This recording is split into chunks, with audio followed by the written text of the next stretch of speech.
everyone, and welcome back to my channel. For those of you who don't know me, my name's Amelia and I post new beauty and lifestyle videos every Wednesday. Be sure to hit that subscribe button so you never miss a video from me. And for today's video, it is something I have done before. I am reading my Twilight fanfiction. Twilight, the whole movie series, has been released onto Netflix, and of course I spent my Sunday watching Twilight New Moon and the part 2 Breaking Dawn. Those are probably like my favorite movies. Just rewatching that made me think, you know what, let me read the second story I have that I wrote. Let me embarrass myself some more. So for those of you who forgot or did not see that video, I did write Twilight fanfiction. I wrote 3 Twilight stories. One was just like a 1-chapter little saga about Leah Clearwater. The second one was like a full story, and that had 32 chapters and 74,000 words. And this one, which I'll be reading today, doing little excerpts. Welcome to, like, it's like I'm at Barnes & Noble and an author reading. This has 14 chapters and 37,000 words.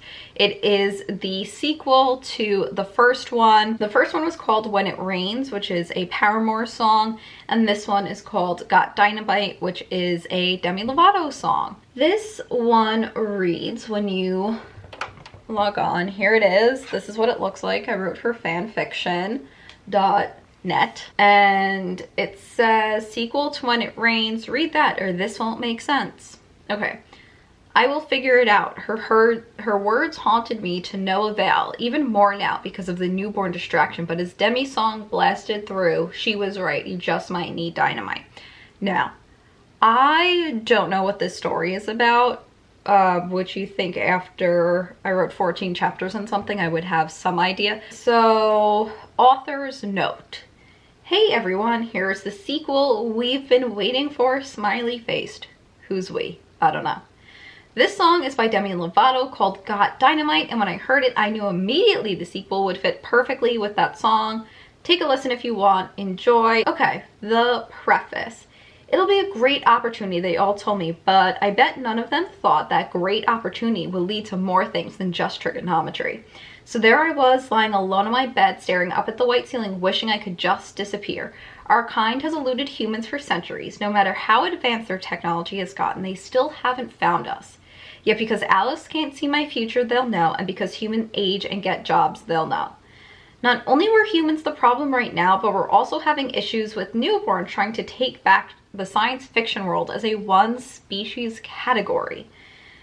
I rolled over, groaning loudly, as I found my admission exam sticking out of the basket on the end of my bed. There it was, my signature to show it was really I to take this test, but what the signature actually meant was I just signed on the dotted line for a future unlike any other.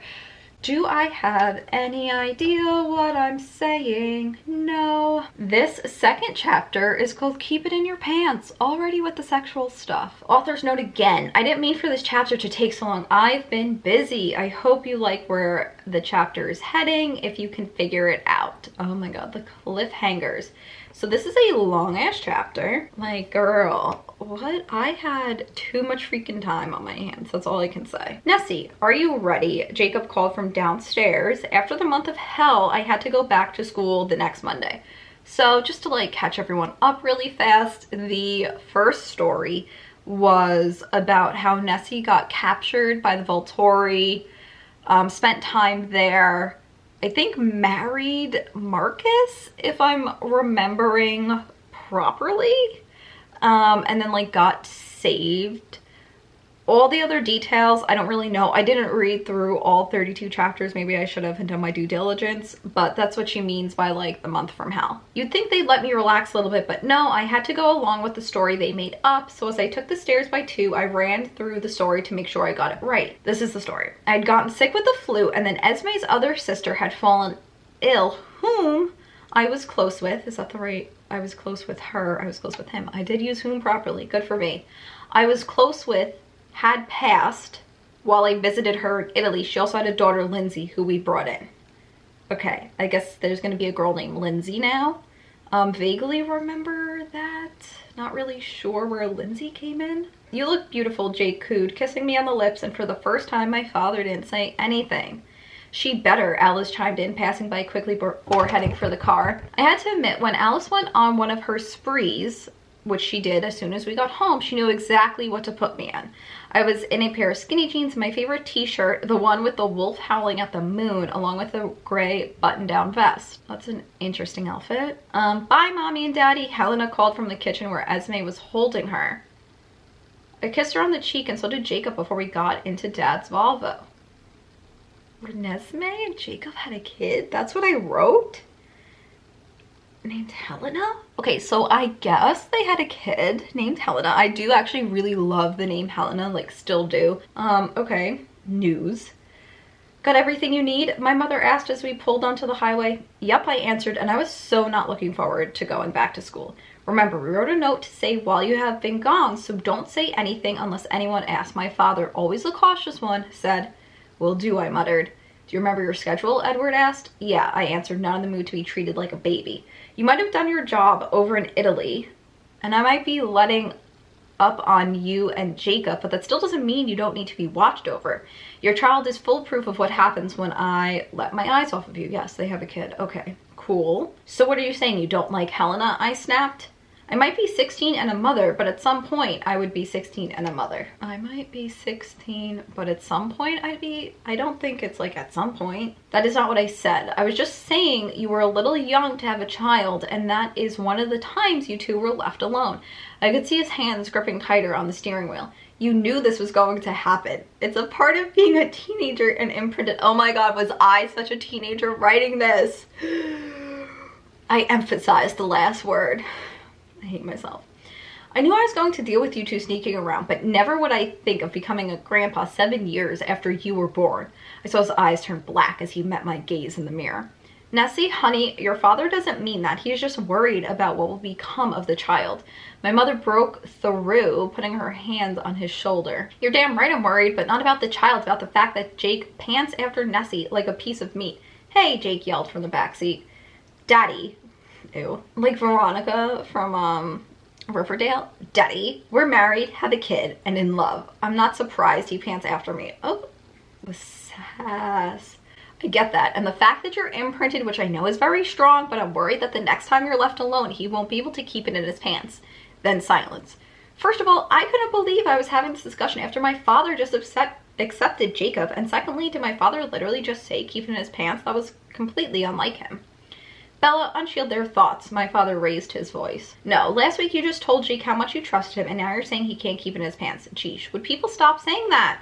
I'm tired of your mood swings. I trust our daughter and her husband to do the right thing. We weren't much better sneaking around my father, so I'll shield their thoughts on you until you can accept and live with it. Thanks, Mom, I called, smiling into the mirror with victory planted on my face while my father narrowed his eyes at my mom. Fine, go ahead, he finally said, pulling into the school parking lot. As we got out of the car next to Emmett's Jeep, I saw Lindsay, okay, here's Lindsay, getting out of a car I didn't recognize, and she was getting out of the passenger side too. Bye, Seth.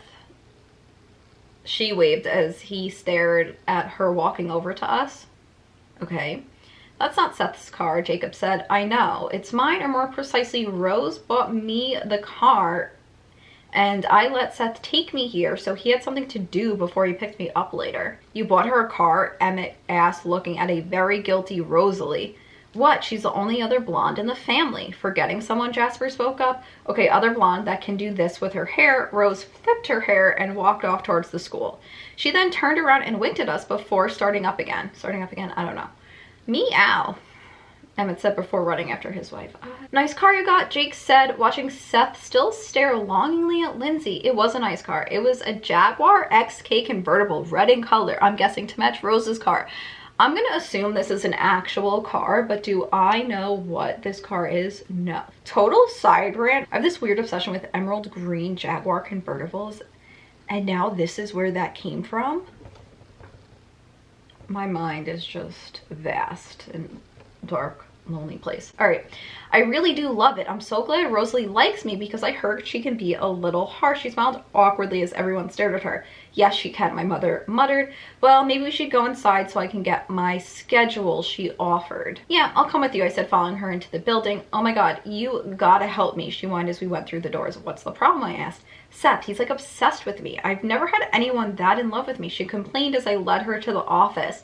That's what imprinting is. You know how many times he's tried to kiss me, she whispered, walking around staring at the people staring at us as usual. Have you kissed him back, I asked. No, she yelled, and then she lowered her voice. No, of course not, except for that one time. So yes. Okay. If there is one thing I know about imprinting, it is that the imprintee controls the imprinter's relationship. So if you're saying you're getting annoyed with him acting like your boyfriend, that's crap.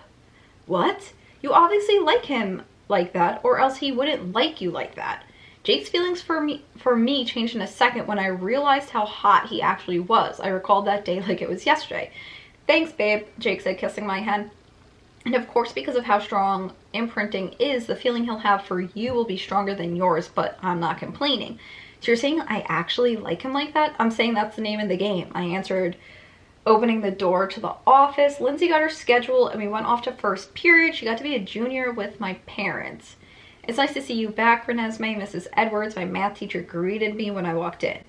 Thank you, I said back, taking my seat. Yeah, good to see you back, Ashley greeted me sarcastically. Ashley has she's like the mean girl in the story. I'm glad to see you haven't changed a bit. I smiled my fakest smile at her. I haven't, which means I'm still after him. Okay, talks about Jacob, blah, blah, blah, blah, blah. Who really cares? It's after lunch, bell rang, we're headed for English class. Are you feeling all right? Mrs. Bernstein asked. I'm feeling better. Went along with the lie. That's good to hear. I smiled and took my seat. Now, class, before we start the lesson, I have some exciting news. She walked to the front of the room holding a pile of papers, causing the whole class to groan. Knowing her, the exciting news would be a book report. Okay. Our principal, Mr. Francino, knows the principal of a boarding school, and they have asked for 3 students to take part in their school for diversity. I don't think diversity was the proper word here. I think I should have just said an exchange program. Though there are some strict work requirements to get in. First, you must have a 95 or above average in all your main classes, and then a 90 or above in the rest. Secondly, you must write an admissions essay, which will be talked about in the packet. Started handing out the packets and they were heavy. Oh, and if you qualify, you'll have an interview as well. Now, all of you don't have to enter, but it is a top boarding school and it would be a wonderful opportunity. Where is the school and what is it called? A girl named Kayla asked. Oh, how silly of me. It's called the Tudor Legacy School in London, England. I'll give you a few minutes to look through the book and then we'll answer any questions you may have. My head popped up after she said London, and even though Jake and I might have been seated across the room from each other, our eyes locked and we immediately thought, this is how we escape. Escape, I guess it's real bad for them. I don't know. What is the psychology of writing fan fiction is what I want to know. Should we read the reviews? Should we? There are 23 reviews, which isn't bad. I got this story's awesome. Keep writing. You have to update way sooner than normal now. What is out there? I actually felt bad for Sam. All right, in this story, I really don't like Nessie. What kind of mother leaves her child? Spoiler, I guess she just leaves Helena. Wow. Behind because she can't take responsibility for her. Yikes. I don't know, Nessie? I did not write her as a good character. Not listening to her dad and sleeping with Jake at a young age. Take responsibility for your actions instead of always thinking about sleeping with her husband. He'll always be there. Her daughter won't. She'll grow up, marry, and have a family as a priority. She should enjoy the time she has left with Helena. Helena deserves to have her real mother and father. Unfortunately, I feel like I have to read my previous story for this to make sense. I was not a good writer. I think that pretty much wraps it up for this second video of me reading my Twilight fan fiction. Thank you for letting me embarrass myself once again on the internet. I hope you enjoyed this little snippet. Be sure to subscribe and I will see you in my next video. Bye!